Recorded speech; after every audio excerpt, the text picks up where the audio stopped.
Note. Varies by jurisdiction. Note. Varies by jurisdiction. Euthanasia is the practice of intentionally ending a life to relieve pain and suffering. Different countries have different euthanasia laws. The British House of Lords Select Committee on Medical Ethics defines euthanasia as a deliberate intervention undertaken with the express intention of ending a life to relieve intractable suffering. In the Netherlands and Belgium, euthanasia is understood as termination of life by a doctor at the request of a patient. The Dutch law, however, does not use the term euthanasia, but includes the concept under the broader definition of assisted suicide and termination of life on request. Euthanasia is categorized in different ways, which include voluntary, non-voluntary, or involuntary. As of 2006, euthanasia had become the most active area of research in bioethics. In some countries, divisive public controversy occurs over the moral, ethical, and legal issues associated with euthanasia. Passive euthanasia is legal under some circumstances in many countries. Active euthanasia, however, is legal or de facto legal in only a handful of countries, which limit it to specific circumstances and require the approval of counselors and doctors or other specialists. In some countries, such as Nigeria, Saudi Arabia and Pakistan, support for active euthanasia is almost non-existent. Like other terms borrowed from history, euthanasia has had different meanings depending on usage.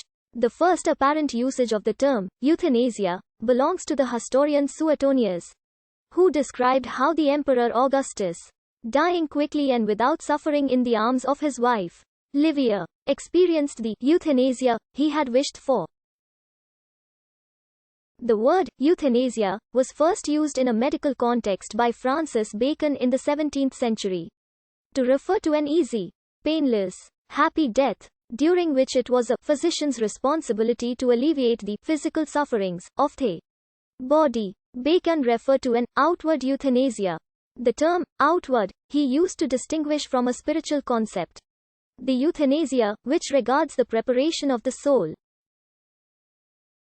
In current usage, euthanasia has been defined as the painless inducement of a quick death. However, it is argued that this approach fails to properly define euthanasia, as it leaves open a number of possible actions which would meet the requirements of the definition, but would not be seen as euthanasia. In particular, these include situations where a person kills another, painlessly, but for no reason beyond that of personal gain, or accidental deaths that are quick and painless, but not intentional. Another approach incorporates the notion of suffering into the definition. The definition offered by the Oxford English Dictionary incorporates suffering as a necessary condition, with the painless killing of a patient suffering from an incurable and painful disease or in an irreversible coma. This approach is included in Marwan Cole and Paul Kurtz's definition of it as a mode or act of inducing or permitting death painlessly as a relief from suffering. Counterexamples can be given. Such definitions may encompass killing a person suffering from an incurable disease for personal gain, and commentators such as Tom Beecham and Arnold Davidson have argued that doing so would constitute murder simpliciter, rather than euthanasia. The third element incorporated into many definitions is that of intentionality. The death must be intended, rather than being accidental, and the intent of the action must be a merciful death. Michael Ring argued that the principal thing that distinguishes euthanasia from intentional killing simpliciter is the agent's motive. It must be a good motive insofar as the good of the person killed is concerned. Likewise, James Field argued that euthanasia entails a sense of compassion towards the patient, in contrast to the diverse non-compassionate motives of serial killers who work in healthcare professions. Similarly, Heather Draper speaks to the importance of motive, arguing that the motive forms a crucial part of arguments for euthanasia, because it must be in the best interests of the person on the receiving end.